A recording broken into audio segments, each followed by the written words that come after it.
Welcome back to the Bayside Fabrication YouTube channel.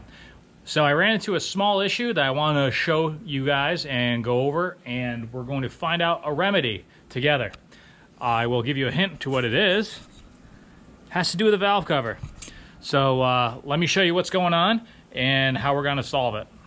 All right guys, check this out. It's not really the best way to do it, but it is a way to do it. So I just filled this with water just a little bit. And what I'm doing now is just going to let it sit and see if there's any drops afterwards. There's no real good way to pressure test this valve cover, so this is the second best option. So obviously if we get a little drip accumulating somewhere or any kind of moisture on the top side, we know there's a issue with leakage, but that's really the best we can do. So far, we're looking good. So that's just a quick little way of how to kind of do a basic, very basic leak test on this. Well guys, I was in the middle of doing a couple things here, and I went to go put the valve cover on, and I had an issue. These three holes here were offset from the can't really see them, but the studs on the head. Now what happened was I cut the bracing out in between here. I shouldn't have done that. And then when I welded it, I had too much clamping pressure on this centerpiece and essentially pulled the top in like this. Long story short, I gotta go and cut out all this plating and re-weld it back together. That's annoying for sure. And it's just one of those things, you know, just a small delay in the progress here, but you gotta do what you gotta do. You know, I could get it on, you know, with a little bit of force. I actually was able to get it on. However, let me show you. You can see these grommets here. The centerpiece wouldn't fit because it was just, the stud was favored to one side. So, like I said, it's not the end of the world. It only pulled in just a little bit, but it was enough to make this be a pain in the ass for me. So unfortunately, I gotta go and zip this all off and start again. So, it's just one of those things, guys. A little speed bump, but nothing we can't handle. All right, we're back to this stage.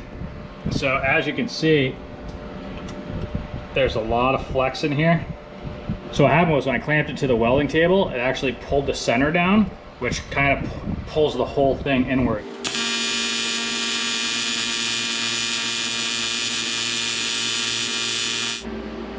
Well guys, this valve cover is giving me a run for my money.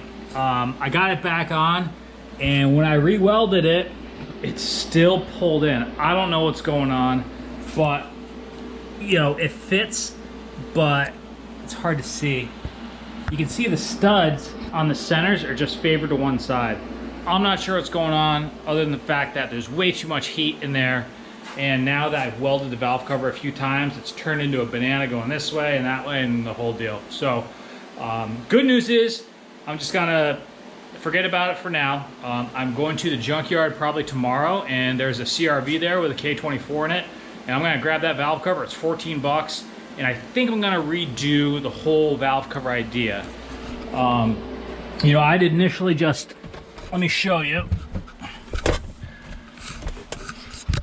I'd initially just cut it all flat, which is not necessary, especially on the exhaust side, and even on this side, I'm not sure it's necessary. So what I'm gonna do is just notch it in small pieces and see if I can use much of the stock valve cover as possible. That way I maintain most of the rigidity and I don't add a lot of heat to the valve cover. That's the biggest issue I think I'm running into, is there's just so much heat going into this, and such a thin aluminum I'm welding to, it's just not gonna stay put for me. So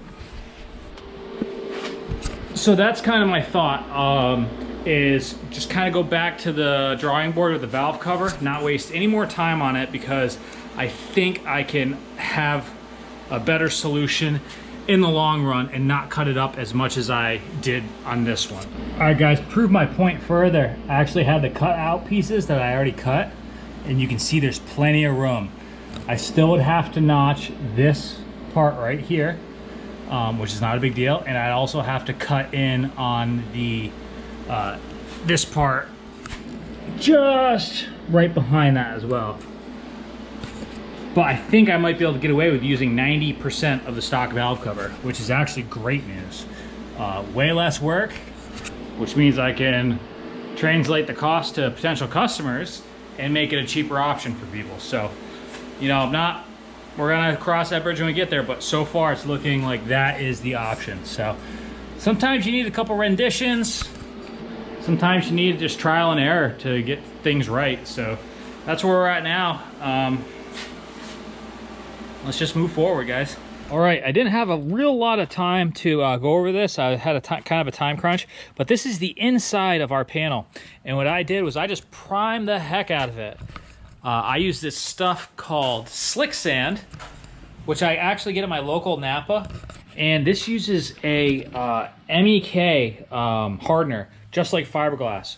So pretty much this is like a spray Bondo. It's super thick, and I just hammered the piss out of it on this. So you can see we have a little our lumpy welded edge there. Once this is kicked off and flashed off, I mean, it's flashed off now, but once it's cured, this is gonna sand like butter. So what I'm hoping to do is just got a little bit of lumpiness on some of the beads. You know, over here we just have a little tin work that, you know, it's just a little bit lumpy. So what we're gonna do now is sand that and make this whole thing as perfect as we can get, because this inside of this panel is going to be our mold face. So this is going to be ultimately our mold that we're going to knock off fiberglass splashes of. So that's what the plan is on this, is to get this inside of this cover as perfect as we can get. We're gonna paint it, clear coat it, the whole deal, and then we're gonna wax it, and then we're gonna pop our first fiberglass mold out of it and see how the fiberglass version looks. So that's my plan for that. Check it out. So what I did was I just hammered this thing with the primer, and we're just going over any low spots, high spots, things like that. There's a couple little areas we're just gonna touch up with a little body filler, just to kind of get everything super perfect here. Like, we're treating this like it's gonna get painted like a car would, you know what I mean? And that's the plan. Like, this weld here just has a little high spot, so I'm just gonna fill in this corner and make everything super smooth. And the idea behind that is, once you make it and it's perfect, every single part that will come out of this mold is going to be identical. So the more time you put in the mold, the better results you're gonna have at the end. So it is quite a bit of time right now, especially while I have a motor just kind of sitting there, but this is all kind of part of the plan here, because I do want to be able to build these kits for sure. So taking an evening and really making this nice is definitely a priority in my book. So that's the other side of this whole build too. And, you know, it's not just, you know, we're doing this for fun, and, well, we are, but I also, you know, run a business, and I build swap kits for E30s and things like that. This would be a really good option for people. I mean, I've gotten so many messages saying, hey, you know, if you can build a kit, I'm buying it 100%, because the other option for this is the LS swap. The swap kit alone, I think, is $10,000 or something. I think, I'm not even gonna put a price on it, but, you know, I could do a swap kit, engine mount, you know, things like that, all these custom little covers and stuff for not even anywhere close to that price point. So I think this is a really good option for people. So you do have to have the balls to cut your car up a little bit if you want to be able to change spark plugs and things like that. Other than that, there are, like Nick, for example, apparently has a valve cover that he's offering now that will fit without cutting the car. You know, so if you're not into cutting up your car and you're willing to compromise, you know, being able to access the top of the engine, then that's a great option for you. But either way, I'm planning to work with him on this. And, you know, like I said, if I can offer the mounts and, you know, certain stage kits or whatever, you know, that's what I would like to do. But for the time being, I'm just gonna get this finished up. I'm just gonna do a little body filler in some of these corners and just get everything super smooth and ready to hit with one last coat of primer. Well, guys, we're here at my favorite place on earth, LKQ, car recycling, and we're here to follow up on the valve cover saga. So as you can see, here's a Honda Accord.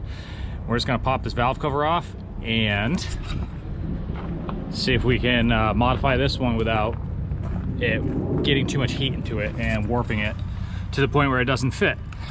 So that's what I'm gonna do now. I'm just gonna pull this sucker off, and they're $14 or something like that. So we're off to off to the races here with that.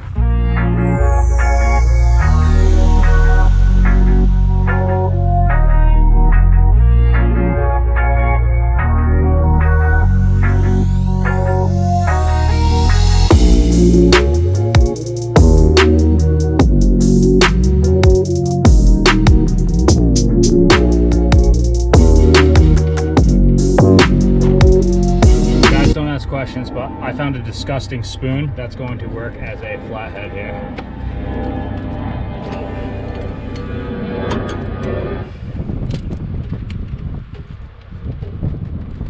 Ah, there we go.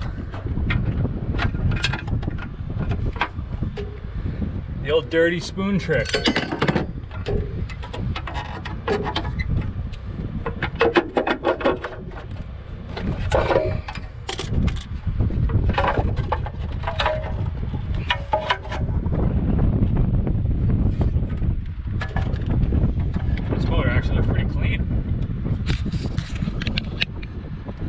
Not a K24A2, I think it's like an A3 or something, but it looks very clean. Cleaner than mine. Dirty spoon did the trick. 5 minutes, we got our valve cover, 14 bucks. We're just gonna poke around a little bit more, see if there's any more junkyard gold we can find, but we're out of here. All right, guys, well, while I'm here, you're gonna like this. There's another Honda. Look at this valve cover. I just got to undo this bolt here and it's already taken off for me. So I'm just gonna grab an extra one, just because it's $14. You might as well have an extra one. 2 down. Didn't even have to use my rusty spoon. We got our 2 valve covers here, and I was wrong on price. Both of these valve covers were $25 out the door because I opted not to have the warranty with them.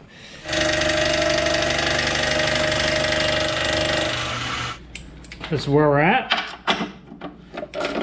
I didn't even bother going in with a saw. I just went and milled it, and I actually think it was faster doing it that way, just because you don't have to worry about pushing the saw and the blade getting crooked and stuff. So we just notched out this side. We notched out our top. I'm quite certain we're gonna have to notch probably to the dipstick area, but we're gonna see how that looks once it's in the car. So I'm gonna blow this out, rinse it out, throw it on. All right. So we're just hitting a little bit right here. So I just marked it from the inside, and let's take a look on the inside to see how that looks. You can see the exhaust side is going to be fine. Intake side, might be a little bit high. We're gonna see. It's gonna be riding the edge of the cover. So I might have to knock the whole intake side down, but that's okay, because we'll still maintain the rigidity of the whole setup if we just take that down a little bit and keep all the internal webbing and stuff inside. So, all right, guys. So I'm hitting right here, which we're just gonna have to trim, but the engine's all the way up. It's just barely hitting. And I have about 1/4 inch to the top panel. So I actually think this might work. What I'm gonna do now is, I actually think the oil cap might actually work as well. So but I have to cut the part where you grab onto the handle. So I'm just gonna mill this down and see if I can kind of make like a flush mount oil cap. That way I don't have to worry about dealing with any of that or welding it up or anything like that. So as you can see, if I can essentially just nix this off, we'll have a nice smooth surface and it shouldn't give us any problems. All right, check it out, guys. Well, this is finished, and I know for sure this didn't move around. So this fits, it's done. Now, I do have a concern that is, I think I mentioned it before, that is if someone has a fresh set of motor mounts, or if there's any other variables, my tolerances are so close between the lower cross member and where the valve cover touches my my raised area. I'm worried that that might be an issue. So I took my extra valve cover and shimmed it down as a backup. Now, the mistake I made before is I cut out this baffle, cut out all this webbing and stuff beforehand, not really thinking that it would move around as much as it did on me.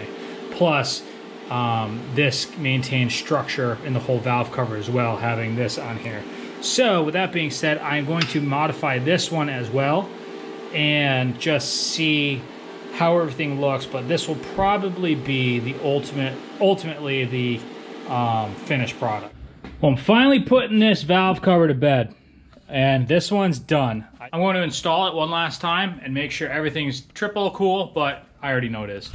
And what's going to happen now is I'm going to get everything else together, start working on other aspects of the car, and then go from there. But just to reiterate here, we have our dash 10 fittings. And then here I bought it's just I think it's a 1-inch. And this is going to be my oil fill cap. So we have the oil fill on the side. So all I need is a funnel with a hose, like a 90. And that's how we're going to fill our oil on this setup. So this is done. I'm going to install it, like I said, leave it as is.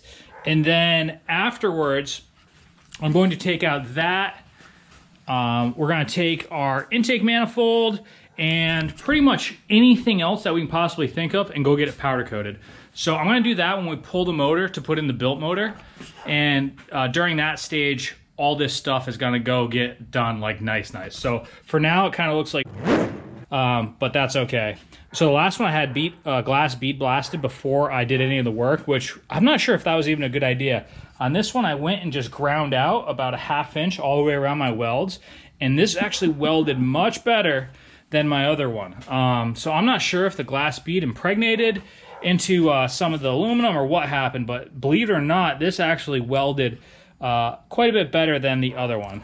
And on the back side here, as you can see, all the webbing is still intact, and now this webbing held up the baffle that was in place stock. Now I cut that baffle out mainly because it trapped a bunch of grind debris and metal shavings.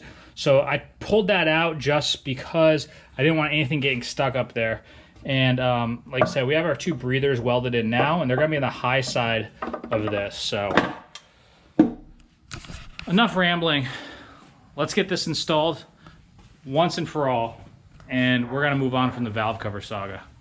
So I was kind of chasing my tail a little bit in this valve cover, as you guys have seen, and I decided that I need an order of operations in order to just keep this thing moving at a pace that we've been going at and not getting stagnant. I feel like the valve cover, I went back and, so far I've chopped up 4 valve covers at this point just because I'm being OCD about it. So I need to move on past this. This valve cover is done, ready for blast and powder coat, but for now it's installed. And what I decided, what I decided that we're going to do is work from the hot side to the cold side. So we're going to start off building the turbo manifold, mounting the turbo, building the intercooler, mounting the intercooler. From there, we're going to go back up to our intake. We still have to mount our throttle body. And then we will go fuel system and then electrical. So at this point, I'm at the stage where it's time to get this turbo mounted. Thanks for watching the video today, guys. I know today's video, we kind of took 1 step backwards, but in the end, we kind of took 2 steps forwards. So it's just part of the process here. But I promise on the next video, we're going to get started on the fun stuff. We're going to start building the turbo kit for this car. And now that it's all mounted in and everything fits, we are in really good shape to just move forward with the build here. So really excited to get working on this, and I think you guys are really going to dig it.